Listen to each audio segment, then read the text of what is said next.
bareng Wakil Rakyat.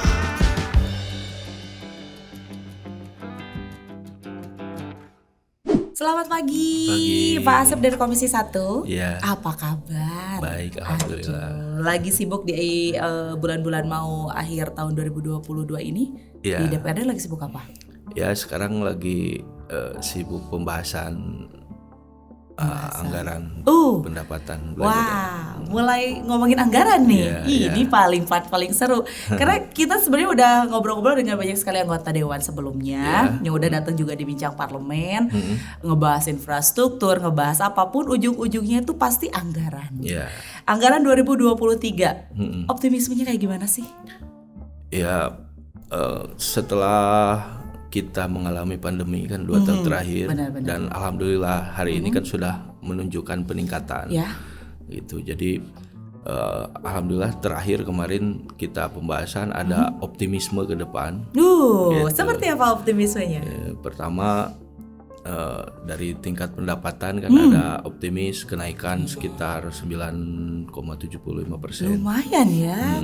Dari mana aja itu tingkat pendapatan yang mulai pendapatan asli daerah itu dari pajak, retribusi gitu, dan pendapatan lain-lain yang masuk di sana. Berarti memang setelah 2 tahun pandemi ini mulai menunjukkan baik ya berarti ya untuk APBD juga. Ya, gitu, terutama kan dari tingkat perekonomian, peningkatan perekonomian. Itu sudah mulai menunjukkan. Berarti memang ada angin segar untuk anggaran di tahun 2023. Seperti apa angin segarnya ini? Agak-agak kasih kisi-kisi dong. Pasti orang-orang tuh kalau ngomongin tentang program pemerintah, mau itu seperti apapun pembahasannya, ujung-ujung APBD, ujung-ujungnya APBD. Gimana teh? Aduh, ini APBD-nya. Kadang suka ada gitu kan. Satu regulasi tidak bisa berjalan karena terbentuk dengan APBD. Optimismenya selain ada kenaikannya, terus seperti apa lagi? Saya nanti bicaranya tidak per bidang ya, tapi pendapatan keseluruhan dan belanja. Iya, betul. Gitu. Jadi program prioritas ke depan itu kan pemerintah mengarahkan kepada recovery ekonomi. Gitu ya, tadi tujuannya untuk meningkatkan perekonomian masyarakat. Nah, otomatis dari rencana itu akan ada optimisme dari hal pendapatan. Gitu. Makanya targetnya juga luas. Dan itu juga searah dengan target yang disampaikan oleh pusat. Gitu. Terakhir yang disampaikan oleh Presiden kemarin dalam pidato Presiden juga menyampaikan optimisme sama gitu. Nah, kita mengikuti ke sana. Recovery perekonomian.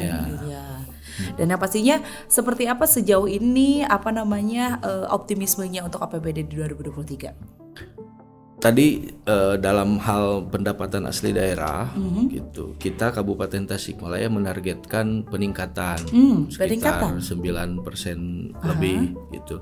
Nah, itu kan dilihat dari pendapatan yang di dalamnya termasuk salah satunya retribusi pajak gitu. Nah, itu. Kalau untuk belanjanya sendiri, karena kan kalau misalnya kita ngomongin ini pendapatannya udah ada peningkatan pasca pandemi ya. Karena pasti pandemi kemarin itu ngaruh sekali ya. Benar. Dan memang termasuk juga sama APBD yang banyak akhirnya dialokasikan jadi ke kesehatan dulu, yang harusnya dialokasikan ke apa jadi ke mana dulu gitu kan. Kalau untuk belanjanya seperti apa? Nah, belanja prioritas tentunya Kabupaten Tasik sekarang kan tinggal dalam RPJMD. RPJMD itu kan tinggal beberapa tahun lagi akan berakhir, termasuk RPJP-nya tahun 2025. Nah, di sana di dalamnya ada prioritas pemerintah terkait banyak hal, infrastruktur, lalu kesehatan. Fokus-fokusnya. Salah satu yang sekarang sedang difokuskan sekali berarti infrastruktur di Kabupaten Tasikmalaya.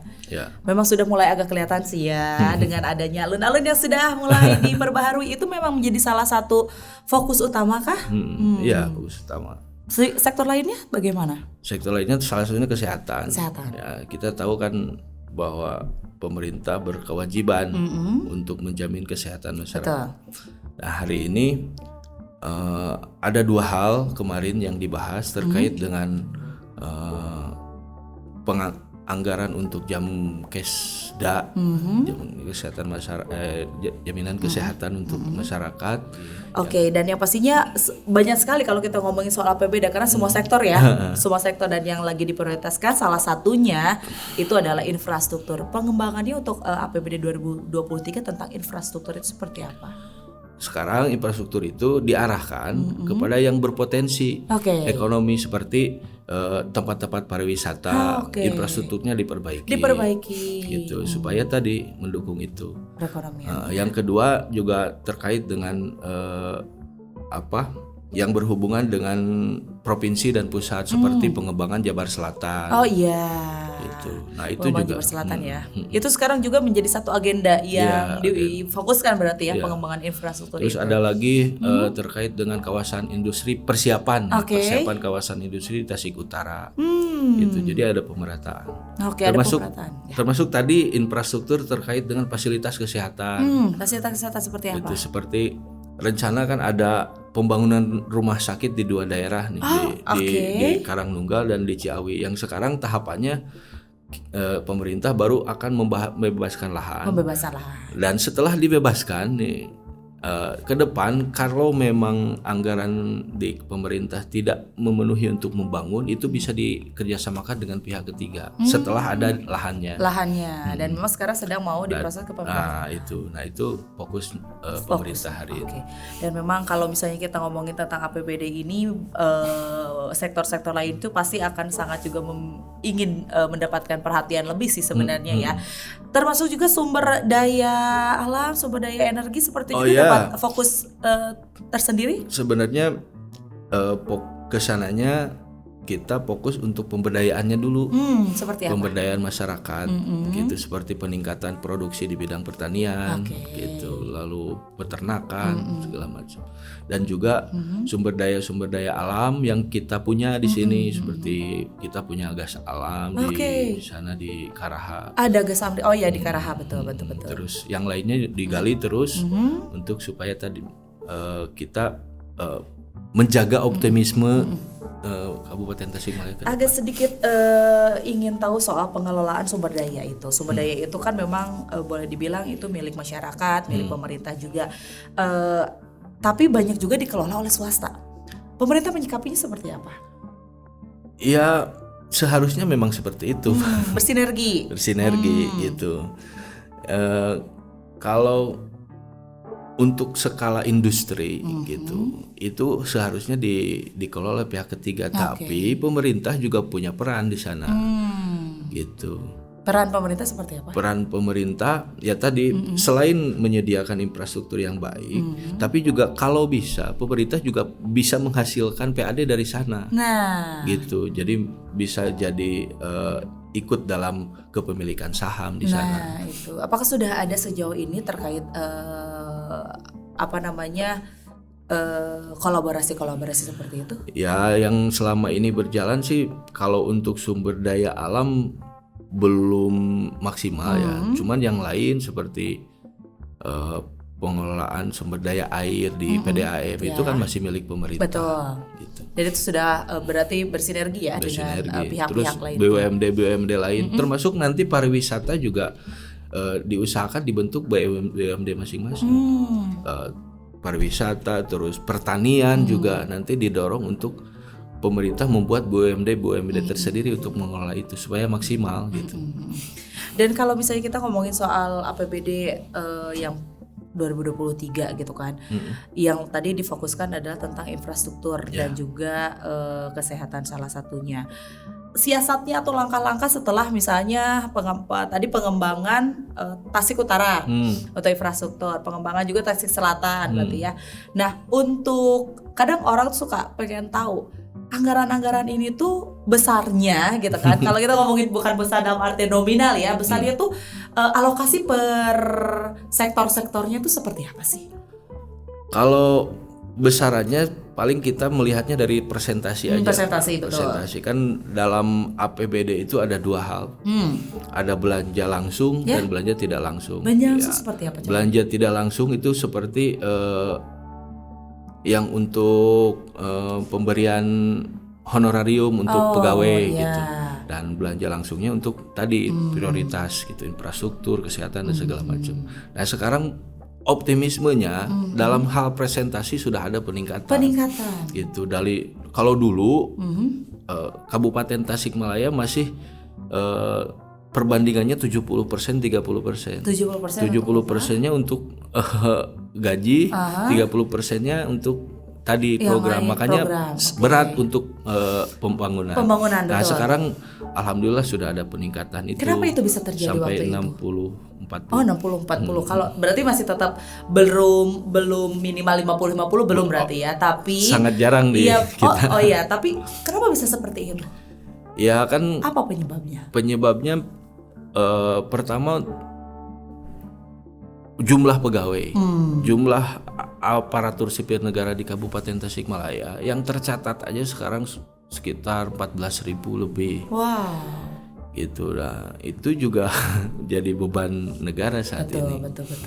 Gitu. Sementara kebutuhannya juga masih sangat besar, termasuk yang utamanya terkait dengan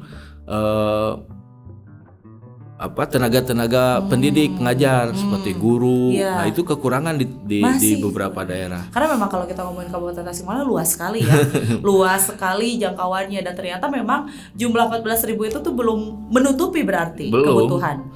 Itu belum menutupi. Sementara kan tadi kalaupun meskipun optimis terkait dengan PAD. Iya betul. Cuman dilihat dari luas wilayah, potensinya itu belum sebesar yang kota kabupaten lain gitu. Kenapa Makanya bisa seperti itu?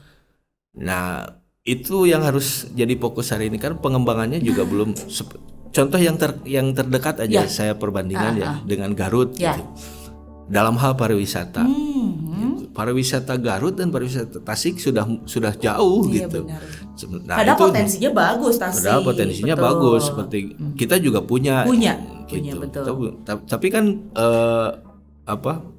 pemanfaatannya belum maksimal seperti yang daerah-daerah lain. Dan makanya, itulah ngaruh ke anggaran nanti APBD seperti itu. Nah, kita masih banyak ketergantungan dari pusat gitu.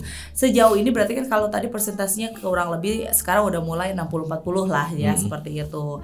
Langkah kan berarti kita masih tadi disampaikan masih tergantung dengan pusat nih. Ada langkah lain gak sih selain hanya tergantung dengan pusat untuk bisa mendapatkan pendanaan mungkin atau apapun itu yang berhubungan dengan pembangunan misalnya? Ya, langkah lainnya nggak ada lagi selain kita harus memaksimalkan potensi yang kita punya. Betul. Seperti tadi. Kita harus memaksimalkan potensi pariwisata yang ada di sini gitu. Lalu memaksimalkan potensi sumber daya, tadi sumber daya pertanian, sumber daya perikanan gitu, sumber daya alam yang lain. Nah, nggak mau tidak mau fokusnya harus ke sana. Harus mulai ke sana berarti. Dan sejauh ini langkah dari DPRD Kabupaten Tasikmalaya untuk fokus ke arah sana seperti apa? DPRD sesuai dengan fungsi kita fokus terkait dengan target itu. Target peningkatan asli daerah, pendapatan asli daerah. Itu yang di dalamnya pembangunan infrastruktur untuk mempercepat mobilitas gitu. Lalu peningkatan potensi yang kita punya gitu. Nah, itu saja yang difokuskan, seluruhnya anggaran yang dipunya oleh Kabupaten Tasikmalaya diarahkan ke arah sana. Gitu. Apalagi gitu sekarang kan kita akan menyambut kedatangan pembangunan tol Getaci, Getaci yang sampai saat ini memang masih dalam tahap sampai ke Garut. Nah, tapi kan mau tidak mau kita harus persiapan juga untuk menyambut terkait tol Getaci itu. Apakah ada efeknya juga atau misalnya ada juga akhirnya mempengaruhi APBD? Iya, sangat berpengaruh. Seperti karena apa? Pertama, ketika tol itu nanti dibangun jadi sampai Tasik saja dulu, itu mau tidak mau mobilitas masyarakat akan banyak, semakin tinggi. Semakin tinggi. Yang kedua akan ada efisiensi dari perjalanan gitu. Efisiensi itu kan akan berdampak pada pendapatan masyarakat yang mau tidak mau itu akan juga meningkatkan daya beli gitu. Nah itu juga akan sangat berpengaruh terhadap pendapatan pemerintah. Ya. Dan sejauh ini untuk persiapan ke Tol Getaci sendiri seperti apa? Terakhir kemarin kita pembahasan, kita masih menunggu arahan dari pusat karena sampai dengan hari ini pembangunan tol itu baru hanya tahap 1 sampai ke Garut. Sementara ke Tasik belum ada kepastian. Apakah jalurnya akan mau ngelewati jalur Tasik ke jadi selatan, Tasik Selatan, maksudnya Tasik yang Singaparna, atau Tasik Utara ke Ciawi. Nah itu belum ada kepastian pemerintah pusat itu mau kemana. Makanya ketika saya juga secara pribadi menyampaikan dalam kesempatan rapat-rapat dengan eksekutif untuk membuat kajian khusus terkait itu, belum bisa memutuskan sampai hari ini, gitu. Karena bingung ini jalurnya yang diambil mau kemana, gitu. Nah, saya nanti mengharapkan pemerintah juga akan membuat kajian secara keseluruhan, nih, bukan hanya mempersiapkan infrastruktur saja, tapi mempersiapkan faktor-faktor penunjang yang lain. Jadi ketika ada mobilitas yang tinggi kan di sana nanti ada persiapan untuk kawasan ekonomi khusus, gitu. Lalu untuk pemanfaatan potensi-potensi lainnya juga harus dipersiapkan dalam kajian itu. Dan langkah untuk ke sana itu termasuk juga anggarannya berarti memang sudah mulai dikaji, sudah harus. Sejauh ini kira-kira optimismenya untuk ke arah sana seperti apa dari anggaran deh misalnya? Persiapan untuk mendapatkan efek dari Tol Getaci di Kabupaten Tasikmalaya. Ya, sekarang masih dalam tahapan persiapan karena kan tapi sudah masuk ke anggaran. Kajiannya belum. Kajian untuk keseluruhannya belum dianggarkan karena kita menunggu kepastiannya tadi. Iya betul. Itu tapi untuk persiapan penunjang nih. Penunjangnya betul. Penunjangnya seperti peningkatan tadi wisata-wisata baru, destinasi wisata baru gitu. Lalu ada peningkatan produksi yang bernilai ekonomi gitu. Itu juga sekarang ditingkatkan supaya nanti ketika itu sudah siap, lalu kajiannya juga dibikin, kita tidak sulit untuk menempatkan. Jadi setidaknya memang si sektor pariwisata ini adalah salah satu sektor yang nantinya akan sangat harus bisa dimaksimalkan terkait pengembangan kawasan Jabar Selatan atau misalnya Getaci itu gitu kan. Nah, kurang lebih biasanya dari APBD yang mungkin diajukan gitu kan untuk pemenuhan untuk kebutuhannya sejauh mana? Hari ini Kabupaten Tasikmalaya masih sangat membutuhkan pembangunan terkait infrastruktur pendidikan seperti ruang-ruang kelas. Nah, makanya fokusnya Kabupaten Tasikmalaya khususnya membangun fasilitas-fasilitas pendidikan di tiap daerah. Ya, itu. Yang lain-lainnya terkait dengan tadi kalau masalah SDM, peningkatan rekrutmen untuk guru-guru gitu, lalu ada fasilitas-fasilitas pendidikan yang harus disediakan. Itu mungkin fokus hari ini. Kalau untuk sektor-sektor lainnya, optimisme untuk bisa memenuhi kebutuhan-kebutuhan lainnya, karena kan kalau kita ngomongin pemerintah tuh banyak sekali. Infrastruktur butuh perhatian, tapi ternyata di sini industri juga butuh perhatian, pariwisata butuh perhatian gitu kan. Semuanya boleh dibilang butuh perhatian ya. Nah, kira-kira apakah akan bisa memenuhi kebutuhan untuk anggaran sekarang seperti kalau apa pemenuhannya? Untuk memenuhi keseluruhan sih mungkin tidak. Iya, tapi apakah ada pemenuhan peningkatan dari anggaran sebelumnya? Iya, tapi tetap harus ada prioritas. Saya bicara keseluruhan aja ya konsep. Jadi mau tidak mau pemerintah juga harus fokus pada wilayah geografis yang ada yang di Tasikmalaya. Ngaruh ternyata geografis gitu. Sama APBD berarti. Ya, awalnya dari sana. Oke. Secara geografis Kabupaten Tasikmalaya ini kan hanya bisa dimanfaatkan kalau dilihat dari Jawa Barat. Itu Kabupaten Tasikmalaya hanya sebagai tempat transit saja. Gitu. karena sempat lewat saja antara Jawa Tengah, Jawa Barat. Gitu ya.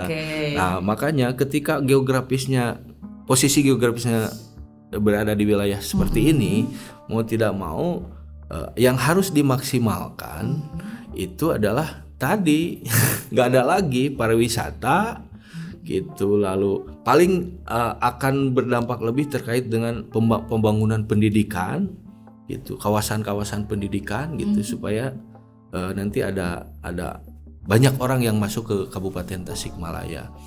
Jadi gitu. Memang Dan, apa namanya perekonomian, ekonomi kreatif, segala macam. Nah, itu yang harus ditingkatkan. Jadi memang kalau kita berpangku, karena memang kalau kita ngomongin APBD itu kadang ada boleh dibilang sudah ada segini berarti gitu. Nah, kalau kita terpakunya dengan begitu, mengandalkannya hanya itu saja, tidak akan maksimal pembangunan. Berarti memang harus ada sektor-sektor lain yang memang sama juga, salah satunya adalah peningkatan ekonomi itu. Dan sejauh ini di DPRD sudah sangat menggodok itu, mengajak masyarakat untuk bisa bersinergi berarti ya, dan mengajukan anggaran yang luar biasa juga untuk sektor-sektor lainnya berarti ya. Pembahasannya kurang lebih kira-kira realisasinya kapan? Bulan ini harus selesai. Sudah beres? Sudah beres yang untuk tahun ini. Nah, untuk tahun depan maksimal sesuai peraturan itu maksimal harus ditetapkan pada tanggal 30 November. Dan mulai masyarakat akan mulai merasakan realisasinya kira-kira. Nah, realisasinya untuk tahun ini ya mungkin bulan depan juga sudah mulai dirasakan. Kalau rentang waktu peraturan itu 1 bulan setelah pengesahan itu sudah mulai dirasakan. Nah, untuk tahun depannya ya dimulai dari awal tahun sih seharusnya sudah bisa direalisasi. Semangatlah terus ya, untuk mudah-mudahan APBD akan semakin meningkat. Apakah tahun-tahun berikutnya optimis akan meningkat lagi? Seharusnya gitu. Harus meningkat ya. Mau tidak mau. Pendapatannya karena ternyata setelah pasca pandemi mulai ada peningkatan, berarti tahun depan harus ada peningkatan lebih tinggi lagi berarti ya. Dan sektor-sektor itulah menjadi yang satu diprioritaskan, pariwisata, ekonomi kreatif dan lain sebagainya, yang mungkin ini akan bersinergi juga dengan DPRD untuk mendukung masyarakat. Iya, haruslah. Mau ya, kalau dinamika politik kan berjalan lah gitu seperti biasa. Tapi itu tidak akan berpengaruh terkait dengan pelayanan kita terhadap masyarakat gitu. Pelayanan masyarakat tetap menjadi hal yang paling utama. Dan pastinya juga sebenarnya kalau mau ngomongin masalah ada anggaran yang jadi dialokasikan ke yang lain, pasti pihak-pihak pasti akan selalu semuanya pasti ingin dapetin maksimal ya. Tapi sejauh ini mereka walaupun dengan seperti itu, progresnya seperti apa dari anggaran itu dapatnya, dan progres untuk pencapaian target-target mereka seperti apa untuk sektor-sektor di pemerintahan? Maksudnya yang dari anggaran yang memang sudah ada itu, apakah realisasinya sudah berjalan dengan lancar? Oh iya. Seperti apa?